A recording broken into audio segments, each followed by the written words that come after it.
Okay. सो हम discuss कर रहे थे प्रिकॉशंस को और कॉन्ट्राइंडिकेशंस को। तो कुछ ऐसी कंडीशंस हैं जो कि बिल्कुल ही कॉन्ट्राइंडिकेटेड होती हैं, उसमें आप नहीं अप्लाई कर सकते, जैसे कि एनीमिया हो गया, कोई भी ब्लड डिसऑर्डर हो गया, प्रेगनेंसी में भी अप्लाई नहीं होता वेट कपिंग की अगर आप बात करें तो, ठीक है।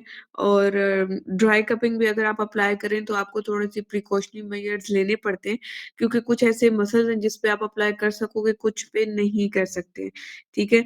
इस तरह ऑर्गन फेलियर के पेशेंट्स में भी आप अप्लाई नहीं कर सकते। और इसके अलावा जो है वो पेसमेकर अगर किसी पेशेंट में इंस्टॉल है, उसमें भी आप अवॉइड करेंगे, ठीक है। और कैंसर के पेशेंट में भी नहीं कर सकते। Madam please next slide.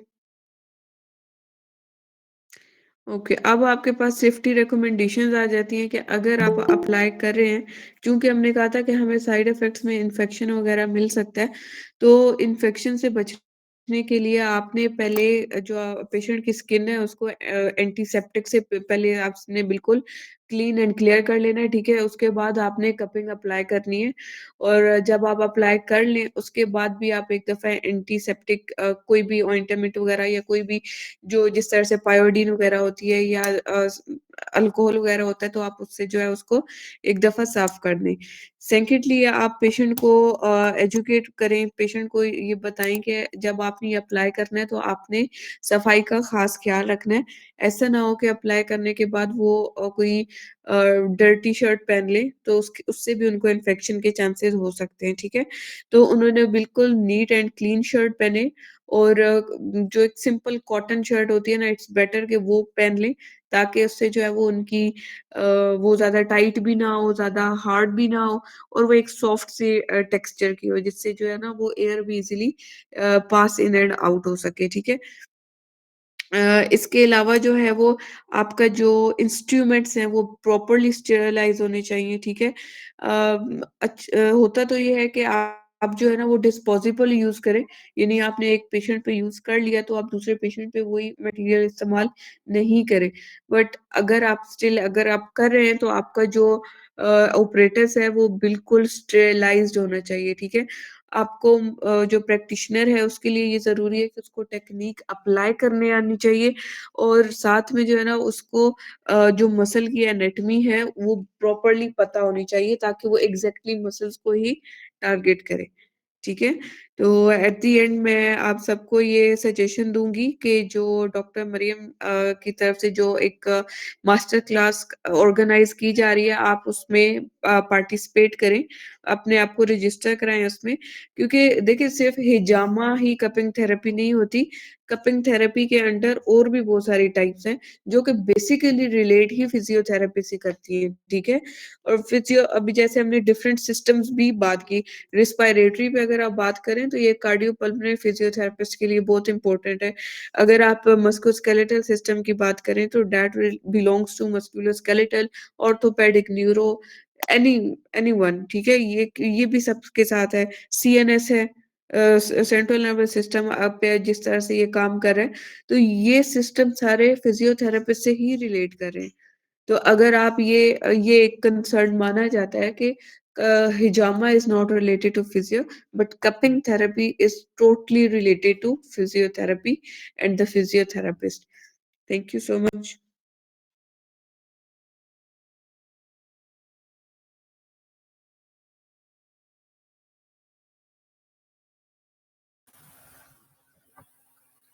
Assalamu alaikum, everyone.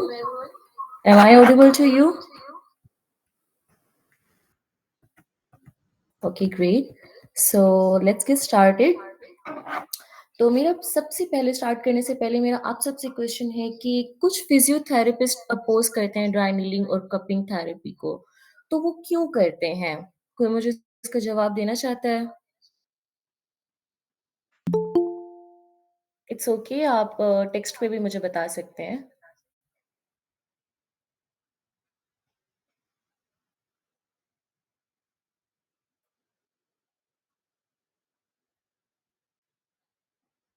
Okay, तो मैं बताती हूँ कि क्योंकि हर कंट्री का लॉ डिफरेंट होता है। पाकिस्तान का डिफरेंट है, यूएस का डिफरेंट है। इस तरह से अगर हम लोग गल्फ स्टेट्स को देखते हैं तो उनके लॉज़ भी डिफरेंट हैं। तो ये सब कुछ डिपेंड करता है लॉ के ऊपर कि कौन-सा लॉ इस चीज़ को प्रमोट कर रहा है और कौन-सा लॉ इस चीज़ को प्रमोट नहीं कर रहा। अब कुछ फिज़ियोथेरेपिस्ट हैं, वो ये विदिन द पाकिस्तान वो ये आर्ग्यू करते हैं कि ड्राई नीडलिंग नहीं होनी चाहिए। क्यों नहीं होनी चाहिए? क्योंकि ड्राई नीडलिंग में भी तो हम लोग नीडल्स स्पेसिफिक नीडल्स होती हैं जिनको बॉडी में इंसर्ट करते हैं और एक्यूपेंचरिस्ट भी नीडल्स को ही बॉडी में इंसर्ट करते हैं।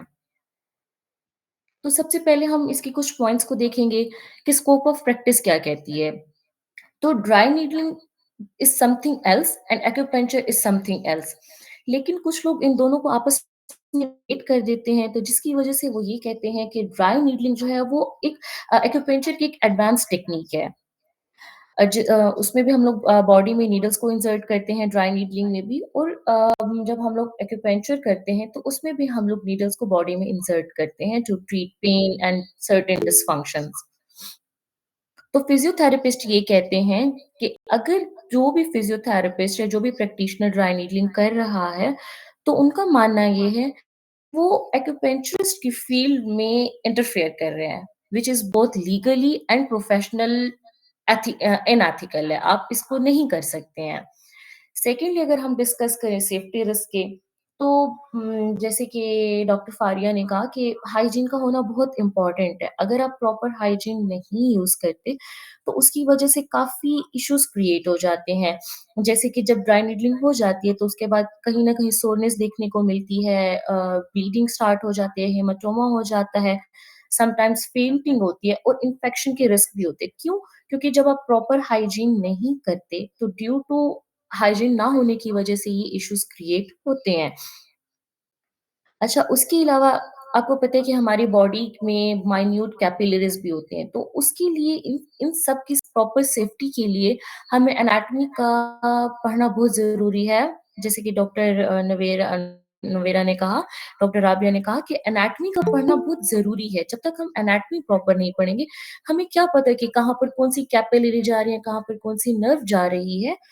तो इसीलिए हमें इसका पढ़ना बहुत ज़रूरी है।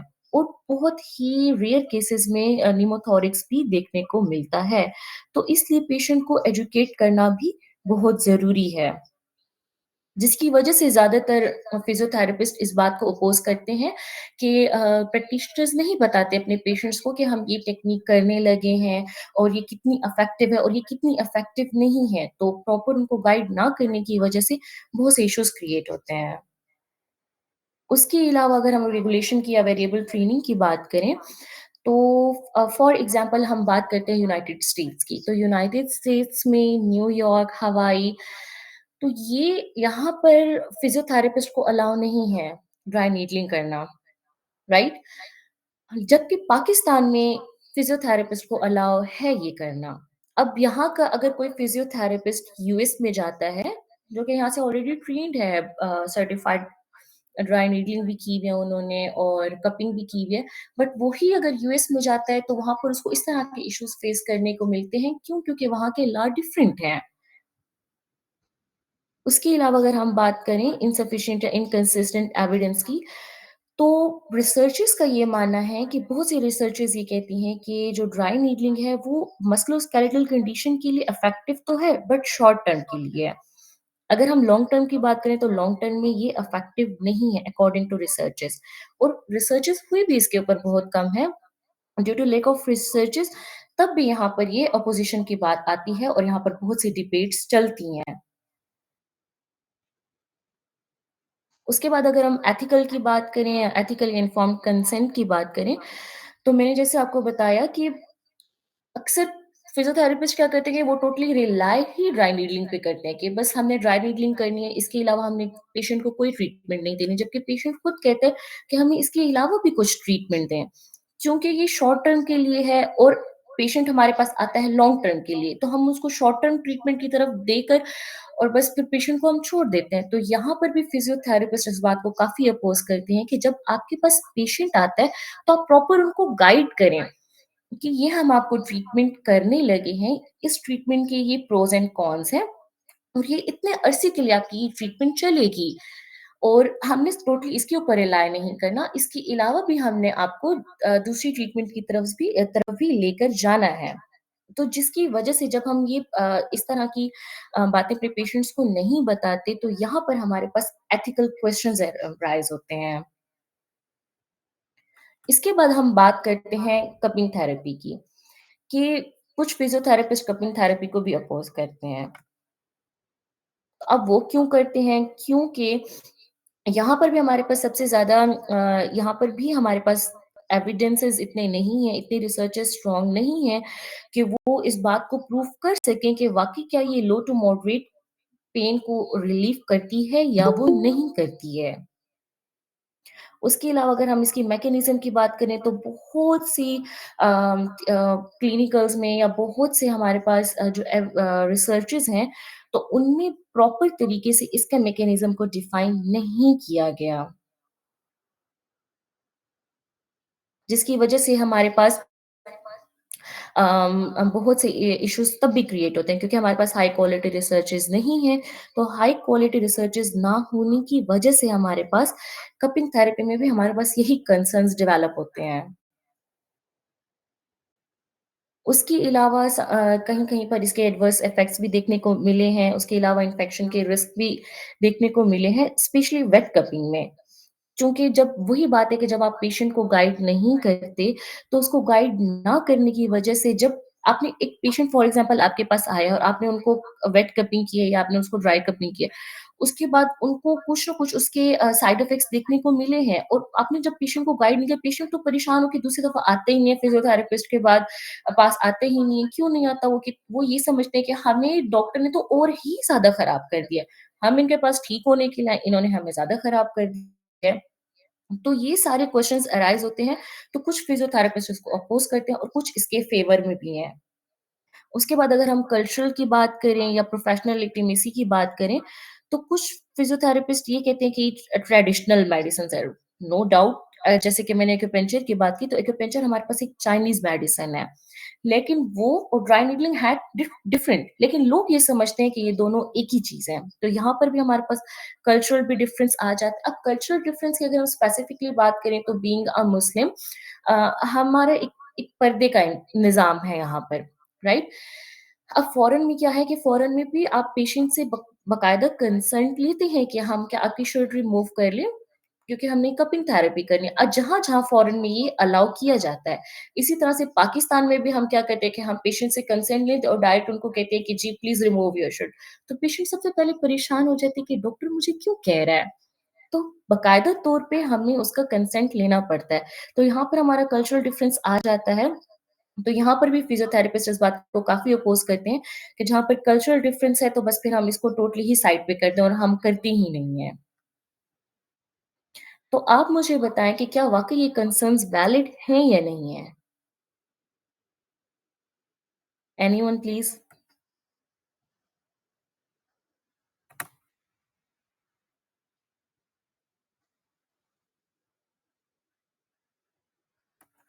ओके, मैं बताती हूँ। तो येस समहाउ ये कंसर्न्स वैलिड हैं एंड समहाउ ये कंसर्न्स वैलिड नहीं हैं। अगर हम इसकी बात करें कि कंसर्न्स वैलिड क्यों हैं, तो फिर वही बात है सेफ्टी रिस्क की। कि अगर आपने प्रॉपर तरीके से ड्राई नीडलिंग नहीं की या कपिंग थेरेपी आपने प्रॉपर तरीके से नहीं की, तो फिर इसके साइड इफ़ेक्ट्स भी देखने को मिलते हैं। जब आप पेशेंट को गाइड नहीं करते, तो फिर उसके साइड इफ़ेक्ट्स भी देखने को मिलते हैं। अगर आपने प्रॉपर नीडल सेलेक्ट नहीं की और प्रॉपर तरीके से उसको बॉडी में इंसर्ट नहीं किया, तो उसकी वजह से हमें रेयर केसेज़ में निमोथोरिक्स भी देखने को मिलता है। अब उसको क्या करना है कि अब एक पेशेंट आपके पास पेन से आया, आपने उसका पेन रिलीफ़ करना है और आपने उसके गलत तरीके से नीडल इंसर्ट किए, तो उसको साइड इफ़ेक्ट्स देखने को मिल गए निमोथोरिक्स। अब वो बेचारा अपनी फिज़ियो करवाएगा या वो निमोथोरिक्स का ट्रीटमेंट करवाएगा? तो ये कंसर्न्स बिल्कुल वैलिड हैं। उसके अलावा हर पेशेंट के ऊपर भी ड्राई नीडलिंग नहीं की जाती, तो ये भी एक चीज़ को देखना पड़ता है। उसके अलावा इसके एविडेंस जो हैं, ये इसके बेनिफिट के लिए जितने भी एविडेंस हैं, वो भी मिक्स हैं। कुछ सिस्टमैटिक रिव्यूज़ या मेटा एनालिसिस ये कहती हैं कि हाँ जी, ये शॉर्ट टर्म के लिए बिल्कुल ये इफ़ेक्टिव है। लेकिन कुछ ये कहते हैं कि इसके लो टू मॉडरेट पेन के लिए भी है, बट लॉन्ग टर्म के लिए ये बहुत ही कम देखा गया है, जिसकी वजह से हमारे पास यहाँ पर आर्गुमेंट आती है कि ये हमारे पास वैलिड नहीं है। क्योंकि हमारे पास रिसर्चेज़ इतने स्ट्रॉन्ग नहीं है। जब भी आप रिसर्चेज़ की भी तो क्लिनिकल के ऊपर ही की जाती है, क्लिनिकल ट्रायल्स की बेसिस पे की जाती है। तो जब हमारे पास वो इतनी स्ट्रॉन्ग नहीं है, तो जिसकी वजह से हमारे पास ये कंसर्न्स ज़रूर देखने को मिलते हैं। उसके अलावा फिर वही बात है रेगुलेशन एंड ट्रेनिंग की, कि ये चीज़ मैटर करती है। कि अब फ़ॉरेन में अगर एक्यूपेंचरिस्ट है तो उनको काफ़ी साल लगते हैं इस ट्रेनिंग के ऊपर, फिर बाकायदा उनकी सर्टिफ़िकेशंस होती हैं। जबकि पाकिस्तान में अगर आप शॉर्ट कोर्सेज़ कर लें, तो आपको सर्टिफ़िकेशन मिल जाती है and you become the certified dry needling expert. तो आप यहाँ पर भी फिज़ियोथेरेपिस्ट इस बात पे डिबेट करते हैं। अगर हम इसकी कंक्लूज़न की बात करें, तो ये ड्राई नीडलिंग कुछ पेन के लिए बिल्कुल ये इफ़ेक्टिव है, बट हर एक पेन के लिए भी ये इफ़ेक्टिव नहीं है। क्योंकि पेन भी ज़ाहिर-सी बात है बॉडी टू बॉडी वैरी करता है, पॉपुलेशन टू पॉपुलेशन वो वैरी करता है। तो आप हर पेशेंट के ऊपर ड्राई नीडलिंग को अप्लाई नहीं कर सकते हैं।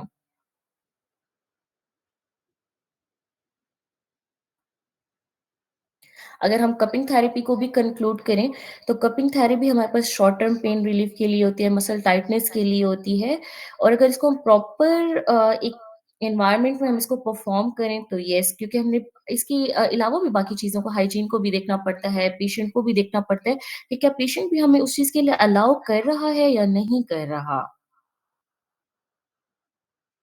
So this was all for today. Now heading towards Dr. Aksa. Dr. Aksa, the stage is all yours.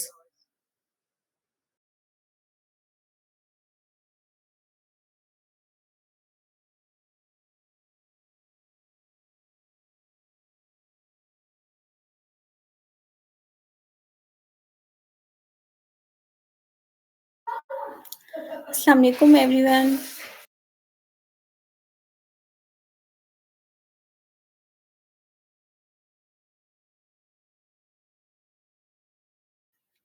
अस्सलाम वालेकुम एवरीवन। ये क्या मेरा आवाज़ सबको आ रहा है?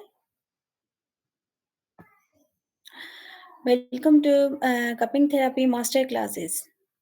तो आज का हमारा जो टॉपिक है should dry needling and cupping be included in every physios training. मतलब कि क्या ड्राई नीडलिंग और कपिंग थेरेपी हर फिजियोथेरेपिस्ट की ट्रेनिंग में इम्पोर्टेंट है? इसकी एथिकल्स एंड प्रोफेशनल स्कोप क्या है? Next slide madam. अच्छा, फर्स्ट ऑफ ऑल हम इसके इंट्रोडक्शन में आ जाते हैं। अब dry needling and cupping therapy are increasingly used in musculoskeletal physiotherapy. अब क्या है कि ड्राई नीडलिंग और जो हमारी कपिंग थेरेपी है, ये मस्कुलोस्केलेटल कंडीशंस में ही यूज़ की जाती है। अब इसमें क्या है कि ये मैंडेटरी नहीं है, ये ज़रूरी नहीं है कि हर फिजियोथेरेपिस्ट को ये चीज़ आनी चाहिए। ये या हमारे कोर्स कंटेंट में है, हमारे डीपीटी के जो 5 इयर्स कोर्स है, उसमें है। ये मैंडेटरी नहीं है ये लेकिन एक्स्ट्रा स्किल्स में ये आ जाती है। अब इसमें फर्स्ट ऑफ ऑल है ड्राई नीडलिंग। अब ड्राई नीडलिंग क्या है कि इसमें हम ट्रिगर पॉइंट्स जो हमारे पेन है, हमारा मस्कुलर किसी को पेन है, कोई पेशेंट आया है, तो उनकी ट्रिगर पॉइंट्स पे हमें क्या करना है, नीडल इंसर्ट करते हैं और उनके पेन को रिलीज़ करते हैं। उसके बाद कपिंग थेरेपी में आ जाते हैं, तो कपिंग के therapy create suction on skin using cups improve circulation. हम कप्स के थ्रू सक्शन करते हैं और पेन को रिलीव करते हैं, रिड्यूस करते हैं मसल्स की टाइटनेस को और इम्प्रूव करते हैं ब्लड की सर्कुलेशन को पेशेंट में। अब ये मॉडलिटीज़ जो है ये थेरेपिस्ट जो है उसकी डोमेन नहीं है लेकिन ये एक्स्ट्रा स्किल्स में आ जाती है। इसमें क्या है कि एविडेंस बेस्ड एसेंशियल स्किल्स मतलब ये इसमें क्या है कि हमारी फिजियोथेरेपिस्ट जो है उसका ये इम्पोर्टेंट मतलब जैसे एसेंशियल स्किल्स होते हैं वो नहीं है लेकिन ये एक्स्ट्रा स्किल्स में आ जाती है। अब हमारे एसेंशियल स्किल्स कौन से हैं? हमारे एसेंशियल स्किल्स में आ जाती है मैनुअल थेरेपी आ जाती है, हमारी एक्सरसाइज़ थेरेपी आ जाती है, रिहैबिलिटेशंस प्लान्स आ जाते हैं। लेकिन ये भी आता है लेकिन ये इम्पोर्टेंट स्किल्स में नहीं आते, ये एक्स्ट्रा स्किल्स में आ जाती है। Next madam. ये भी यही है अब हम आ जाते हैं उसके बाद डिबेट्स में। अब इसमें क्या है कि आर्ग्यूमेंट हो रही है कि क्या dry needling and cupping therapy वो इंक्लूड होनी चाहिए। अब इसमें क्या है 5 इसमें 4 पॉइंट्स हैं मेन, जिसमें क्या है फर्स्ट है कि पेशेंट की डिमांड्स इसमें ज़्यादा होती है, स्पेशली कौन-कौन से पेशेंट की डिमांड ज़्यादा होती है, जो स्पोर्ट्स थेरेपीज़ में होते हैं, जो मस्कुलोस्केलेटल क्लिनिक्स में होते हैं। उसके बाद इसका क्या होता है कि इमीडिएट पेन रिलीफ मिलता है, जो कि रिपोर्ट किया जा गया है मैनी केसेज़ में। उसके बाद इसका क्लिनिकल यूज़फुल जो है वो ट्रिगर पॉइंट्स में होता है और मायोफेशियल पेन रिलीफ में होता है। उसके बाद मस्कुलर टाइटनेस में होती है। उसके बाद इसमें क्या है कि ये वर्ल्ड वाइड जो है वो बहुत ज़्यादा यूज़ होता है मॉडर्न फिजियोज़ में। Madam next. उसके बाद हम आ जाते हैं इसके क्या आर्ग्यूमेंट्स ये मैंडेटरी हैं। Note core physiotherapy practice PT foundation is exercise movements and science. वो ही बात आ रही है कि ये फिजियोथेरेपिस्ट का मेन डोमेन नहीं है, लेकिन ये एक्स्ट्रा स्किल्स में आ जाती है। तीसरी पॉइंट ये है कि ये इन्वेसिव टेक्निक है। इसमें बर्निंग के सारे चांसेस बहुत ज़्यादा होते हैं स्किन के डैमेज के। इसमें क्या होगा कि रिक्वायर होगी कि कोई स्ट्रिक्ट ट्रेनिंग हो, एसेप्टिक टेक्निक्स हो और सेफ्टी जो है ना वो बहुत ज़्यादा इम्पोर्टेंट होती है इसमें। उसके बाद cupping is often linked with traditional medicines not always the scientifically proven. Cupping therapy जो है वो ट्रेडिशनल मेडिसिन है, लेकिन इसका जो है ना साइंटिफिकली कोई भी प्रूव नहीं है। उसके बाद इसमें क्या होता है कि रिस्क होता है, ये हार्मफुल है, रिस्क होता है। इट डन जो ट्रेन्ड फिजियोज़ होते हैं वो ही इसको जो है ना कर सकते हैं। उसके बाद हम आ जाते हैं इसके एथिकल कंसर्न पे, तो उसमें क्या होगा कि इसका स्कोप है।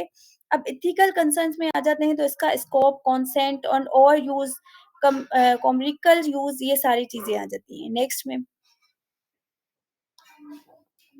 अब इसकी एथिकल कंसीडरेशन में आ जाते हैं तो एथिकली इसको ऐसे कंसीडर सेफ है, रिस्पॉन्सिबल होना चाहिए और प्रोफेशनली अब जो ये चीज़ कर रहा है, जो फिजियोथेरेपिस्ट या जो जो हमारा मेडिकल प्रोफेशनल है, वो कर रहा है, तो उसको ये सारी चीज़ें अपने ज़हन में रखनी है।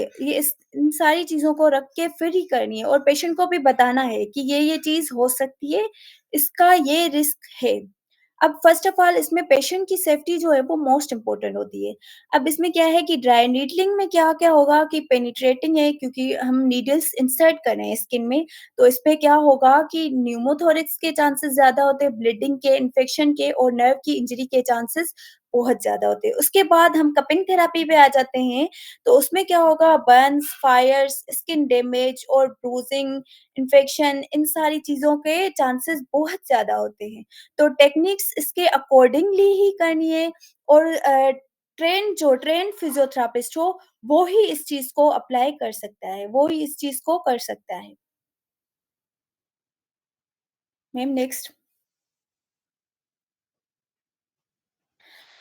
उसके बाद आ जाते हैं हम इसके इन्फॉर्म्ड कंसेंट पे। अब इसमें क्या है कि बिफोर परफॉर्मिंग ड्राई नीडलिंग और कपिंग पेशेंट को हमें बताना है कि ये टेक्निक क्या है, इसकी क्या-क्या रिक्वायरमेंट्स है, इसके एक्सपेक्टेड बेनिफिट्स क्या हैं पेशेंट को और इसके रिस्क क्या हैं, क्या-क्या रिस्क हो सकते हैं, इसकी क्या-क्या चीज़ अगर हमने करवाई पेशेंट पे तो क्या-क्या हो सकता है, अल्टरनेटिव इसके क्या हैं और इसके राइट टू रिफ्यूज़। अब पेशेंट खुद बताएगा, अगर पेशेंट को ये चीज़ समझ आ रही है तो पेशेंट करवाएगा, अगर उनको समझ नहीं आ रही तो वो रिफ्यूज़ कर देगा। Ma'am next. अब इसकी एविडेंस बेस्ड प्रैक्टिस पे आ जाते हैं तो dry needling has moderate evidence for short term pain relief. जो हमारी ड्राई नीडलिंग है, क्या मेरी आवाज़ सबको आ रही है? अच्छा। तो अब इसमें क्या है कि ड्राई नीडलिंग जो हमारी है ये शॉर्ट टर्म पेन रिलीफ करवाती है पेशेंट में। उसके बाद हम आ जाते हैं कपिंग हेज़ उसके बाद cupping has low to moderate evidence. हमारा जो एविडेंस है वो शो करवा रहा है, हमारी जो रिसर्चेज़ है वो शो कर रही हैं कि हमारी ड्राई नीडलिंग में शॉर्ट टर्म पेन रिलीफ होता है। लेकिन हमारी कपिंग में low to moderate evidence mostly based to traditional practice. अब हमारा जो कपिंग थेरेपी है, कपिंग में इसका जो हमारा एविडेंस बेस्ड प्रैक्टिस रिसर्चेज़ में आ रही है, उसमें मॉडरेट है, लो टू मॉडरेट है। लेकिन हमारी जो ड्राई नीडलिंग है उसमें शॉर्ट टर्म पेन रिलीफ देती है। If a physio used dry needling or cupping without evidence just for business to trends is ethically wrong। ये ethically wrong है। अगर कोई पेशेंट जस्ट बिजनेस के लिए ड्राई नीडलिंग या कपिंग थेरेपी यूज कर रहा है, लेकिन उनको कुछ इसके अबाउट जो है इतना नॉलेज नहीं है, इतनी नॉलेज नहीं है इसके रिस्क वगैरह रिस्क के अबाउट, तो ये प्रॉब्लम क्रिएट कर सकती है। Ma'am next. Scope of practice. अब इस प्रैक्टिस के क्या-क्या स्कोप्स हो सकते हैं? अब physiotherapist must work within their professional boundaries. जो फिजियोथेरेपिस्ट है, उसको अपनी बाउंड्रीज़ के अंदर ही काम करना है। एक्स्ट्रा स्किल्स पे उनको इतना ज़्यादा फोकस नहीं करना, क्योंकि ये हमारा डोमेन नहीं है। हमारा डोमेन जो है वो हमारा अपनी फील्ड से रिलेटेड है, एक्सरसाइज़ेज़ है, मैनुअल थेरेपी, ये सारी चीज़ें। अगर हम एक्स्ट्रा स्किल्स में कर रहे हैं तो हम ज़्यादा ट्रेंड होने चाहिए इसमें, वरना इसके रिस्क बहुत ज़्यादा होते हैं। ड्राई नीडलिंग हमारी क्या है, इन्वेसिव है। इसमें क्या होगा कि required special certifications note basis on the PT training. अब इसमें स्पेशल सर्टिफिकेशंस की नीड्स होती है, क्योंकि ये इन्वेसिव है। इसमें कुछ भी हो सकता है, स्किन डैमेज हो सकती है, कोई भी प्रॉब्लम क्रिएट हो सकता है। दैट्स व्हाई कि हमें इसके एक्स्ट्रा स्किल्स होना ज़रूरी है। अब कपिंग क्या है, वो नॉन इन्वेसिव है but still needs professional training. Cupping में भी हमें ट्रेनिंग की नीड होती है, लेकिन ड्राई नीडलिंग में बहुत ज़्यादा होती है, क्योंकि उसके रिस्क जो है बहुत ज़्यादा हैं। उसके बाद रेगुलेटरी बॉडीज़ WCPT, IFOMPT। अब standards do not list the dry needling और cupping as a core PT skills. अब ये भी यही है कि कोर पीटीज़ जो हमारे पीटीज़ हैं, उनका इसमें जो है वो मोस्ट कॉमन डोमेन नहीं है। मोस्ट कॉमन डोमेन हमारा जो होता है वो हमारा अपनी अपनी फील्ड्स में है। ये एक्स्ट्रा स्किल्स में आ जाते हैं। नेक्स्ट में should it be mandatory in every physios training, तो इसका हम शॉर्ट आंसर जो दे रहे हैं वो नो है। क्योंकि हमारा ये वही बात आ जाती है, ये हमारा डोमेन नहीं है, लेकिन अगर हम ये कर रहे हैं तो हमें इसकी बहुत ज़्यादा ट्रेनिंग होनी चाहिए। Reason not essential to PT core curriculum physiotherapies foundations। हमारी क्या है, हमारी क्या कोर्स क्राइटेरिया है, हमारी एनाटमी है, बायोमैकेनिक्स है, असेसमेंट है, न्यूरो रिहैब है, एमएस के रिहैब है, एक्सरसाइज प्रिस्क्रिप्शन है और manual therapy. These are the mandatories. Optional skill है, अगर हम कर भी रहे हैं तो हमारी इसमें प्रैक्टिस बहुत ज़्यादा होनी चाहिए। नेक्स्ट। अब इसमें रिक्वायर्ड होती है special training. Dry needling should only be practice by those who complete जो जो अपना पूरी डिग्री कंप्लीट कर चुके हो, जो जो डॉक्टर्स अपनी पूरी डिग्री कंप्लीट कर चुके हो, एक्स्ट्रा स्किल्स कंप्लीट कर चुके हो, जो इसके सेफ्टी प्रोटोकॉल्स को भी जानते हो, उसमें भी इनकी प्रैक्टिस हो। उसके बाद इसकी किसी अच्छी सुपरविज़न में प्रैक्टिस हो, उसके बाद हम इसमें आ जाते हैं mandatory inclusion would be expensive and difficult for all institutes. Ma'am next. अब 3 डिफरेंट कंट्रीज़ होती हैं, उसके डिफरेंट रूल होते हैं। सम कंट्रीज़ इनको अलो करती है, लेकिन कब करती है, जब वो अपना लाइसेंस एग्ज़ाम क्लियर कर देते हैं, उस लाइक यूएसए और कनाडा। अब एक डॉक्टर है, उसने अपना लाइसेंस एग्ज़ाम क्लियर कर दिया, उसके बाद जो है ना, ये यूएसए या कनाडा उनको अलो करती है कि आप ड्राई नीडलिंग की ट्रेनिंग स्टार्ट कर सकते हैं अपनी क्लिनिक पे। लेकिन सम कंट्रीज़ ये अलो नहीं करती। उसके बाद consider cupping under the alternative medicines. हम कपिंग को अल्टरनेटिव मेडिसिन्स में भी कंसीडर कर सकते हैं, ऑल्सो नॉट ग्लोबली स्टैंडर्डाइज़्ड, ये ग्लोबली स्टैंडर्डाइज़्ड नहीं है। नेक्स्ट में एथिकल और इसके लीगल रिस्क। अब एथिकल और लीगल रिस्क में आ जाते हैं, तो making dry needling mandatory could leads to misuse, overuse, untrained students performing invasive procedures, legal consequence for institutes. अब इसका मिसयूज़ भी होता है, ओवरयूज़ भी होता है, कोई स्टूडेंट है जिनको ट्रेनिंग भी नहीं है, अब ये इन्वेसिव प्रोसीजर है, तो वो अगर परफ़ॉर्म कर रहे हैं, तो इसमें क्या होगा कि इसमें रिस्क बहुत ज़्यादा होते हैं। दैट्स व्हाई इसको एथिकल और लीगल कंसीडरेशन दी गई है। नेक्स्ट में अब प्रोफ़ेशनल अप्रोचेस में आ जाते हैं हम। Professional approach what should be done? Recommended approach क्या है कि हमारी dry needling and cupping should be अब ऑप्शनल है। पोस्ट ग्रेजुएट एक हम पोस्ट ग्रेजुएट हो गए, लेकिन हमारा ये ऑप्शनल कोर्स है कि हम करते हैं, नहीं करते, ये हमारे ऑप्शन पे है। PT students should be aware of these modalities but not required to master them. अब इसमें मास्टर्स नहीं रिक्वायर्ड होती, अब इसमें जस्ट कोर्स होते हैं, एजुकेशनल कोर्स होते हैं। Only trained physios should practise these techniques. जो ट्रेन्ड फिजियोज हैं, वो ही इस चीज़ को प्रैक्टिस कर सकते हैं। पीटी एजुकेशन मॉडल अंडर कोई फिजियोथेरेपिस्ट है, उसकी अंडर एजुकेशन मॉडल क्या होनी चाहिए इसके लिए? तो वो अंडर ग्रेजुएट लेवल हो, उनको थ्योरी की इंट्रोडक्शन होनी चाहिए, नो मैंडेटरी। अब उसको अगर हैंड ऑन प्रैक्टिस है ही नहीं, तो वो क्या करेगा? अ, उसके बाद post graduate workshops, hand on training, certifications उनको होनी चाहिए और क्लिनिकली कॉम्पिटेंस असेसमेंट्स उसको आनी चाहिए। नेक्स्ट क्लिनिकल इंडिकेशंस पे हम आ जाते हैं, तो अब क्लिनिकल इंडिकेशन में इसमें फर्स्ट ऑफ ऑल जो है हमारी, वो है कि dry needling myofascial trigger points है, क्रोनिक लो बैक पेन है, इसमें भी करवा सकते हैं, नेक पेन है, अपर ट्रेपीजियस टाइटनेस है, टेनिस एल्बो है हमारी, प्लांटर फेशियाइटिस है, शोल्डर पेन है, सुप्रास्पाइनेटस ट्रिगर पॉइंट्स है, उसके बाद कपिंग मसल्स टाइटनेस है हमारी, मायोफेशियल पेन सिंड्रोम है, सर्कुलेटरी इंप्रूवमेंट्स है और पोस्ट एक्सरसाइजेस सोने से। अब ये कॉन्ट्रा इंडिकेटेड किस चीज़ में है? ड्राई नीडलिंग हमारी जो कॉन्ट्रा इंडिकेटेड है, वो प्रेगनेंसी में है, रिलेटेड टू ब्लीडिंग डिसऑर्डर्स, कोई भी ब्लीडिंग डिसऑर्डर हो गया, हमारी प्रेगनेंसी हो गई, एंटीकोगुलेंट थेरेपी कोई पेशेंट ले रहा है, किसी को नीडल से सिवियर फोबिया है, किसी को नीडल से मतलब सिवियरली फोबिया है, तो क्योंकि ड्राई नीडलिंग में नीडल्स इंसर्ट करते हैं, तो इस वजह से उसको, किसी को लोकल इन्फेक्शन है, किसी को lung risk area without expertise, ठीक है?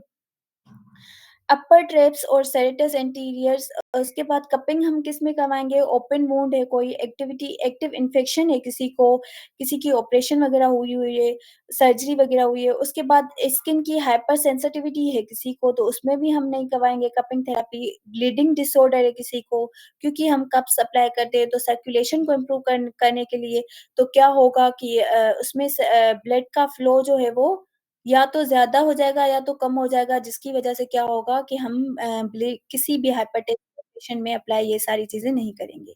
उसके बाद ब्लीडिंग डिसऑर्डर होगा या सीवियर एनीमिया होगी। Ma'am next. अब इसकी रिकमेंडेशन में आ जाते हैं। अब रिकमेंडेशन क्या है इसकी रिकमेंडेशन जो फ़र्स्ट ऑफ ऑल है, वो हमारी सेफ्टी है। सेफ प्रैक्टिस होनी चाहिए। इसमें 3 प्रोटोकॉल्स आ जाते हैं। हम फर्स्ट ऑफ ऑल जो है हमारा ट्रेनिंग रिक्वायरमेंट होती है, इसमें हमारी एनाटॉमी स्ट्रॉन्ग होनी चाहिए ताकि हम ट्रिगर पॉइंट्स को जल्दी से कैच कर पाएँ। हमें पता हो कि ये ट्रिगर पॉइंट्स है। फ़ोकस्ड ड्राई नीडलिंग ट्रेनिंग और क्लीन हमारे जो नीडल्स हैं, उसको वो क्लीन होनी चाहिए, क्लीन नीडल टेक्निक होनी चाहिए, इमरजेंसी मैनेजमेंट होनी चाहिए उस सेटअप में। इफ अगर कोई पेशेंट न्यूमोथोरिक्स का है, तो हमें कैसे पता? हमें पता चल अगर कोई पेशेंट नहीं बता रहा, तो वो इमरजेंसी मैनेजमेंट होनी चाहिए। हैंड ऑन सुपरवाइज़ प्रैक्टिस होनी चाहिए। उसके बाद हम सेकंड प्रोटोकॉल पे आ जाते हैं जिसमें क्या है हमारा डॉक्यूमेंटेशन प्रोसेस होता है। जिसमें क्या होगा हम उनके पेन को स्कोर आउट करेंगे, उनके लोकेशन को ट्रीट करेंगे, उनकी नीडल्स साइज़ एंड डेप्थ को चेक करेंगे, कंसेंट को देखेंगे। उसके बाद थर्ड हमारा जो प्रोटोकॉल है, थर्ड हमारी जो डोमेन है उसमें क्या है पेशेंट की एजुकेशन, पेशेंट को बताना है कि इसकी रिस्क ये है, आफ्टर केयर, एक्सपेक्टेशन सोरनेस और ब्रूजिंग इसके रिस्क ये है, इसमें ये प्रॉब्लम्स क्रिएट हो सकते हैं। इसमें ये बेनिफिट्स हैं, ये सारी चीज़ें पेशेंट को इसके ऑल अबाउट हमें पेशेंट को बताना है। नेक्स्ट में थैंक यू सो मच। अब ये हम 3 दिन का कपिंग थेरेपी का शॉर्ट कोर्स हो रहा है। आपको इसमें रजिस्ट्रेशन करवानी है, इसमें बहुत ज़्यादा बेनिफिट है आपको। अगर आप ईज़िली फिज़िकली ईज़िली कर सकते हैं फिज़िकली तो आप फिज़िकली करें वरना ऑनलाइन मोड भी इसमें अवेलेबल है। और इसकी फ़ीस के अकॉर्डिंग ये बहुत अच्छा है और बहुत बेनिफिट है। इसमें हैंड ऑन प्रैक्टिस होगी, आपको नोट्स प्रोवाइड किए जाएँगे, अकॉर्डिंग टू फ़ी स्ट्रक्चर ये बहुत अच्छा है और इसमें ये कोई एक्सपेंसिव नहीं है। अगर आप लोग ऑनलाइन आप ईज़ी समझ रहे हैं तो आप ऑनलाइन करें, अगर आप फिज़िकल समझ रहे हैं तो फिज़िकल करें। दूसरी बात ये कोर्सेज़ हो भी नहीं रहे, बहुत कम हो रहे हैं लेकिन अगर हो भी रहे हैं तो इतनी फ़ीस में नहीं हो रहे। तो ये बहुत अच्छा है और बहुत अच्छी अपॉर्च्युनिटी है कि अगर आप ऑनलाइन करना चाह रहे हैं तो ऑनलाइन करें और अगर फिज़िकल करना चाह रहे हैं तो आप फिज़िकल करें। Thank you so much. That's all for today.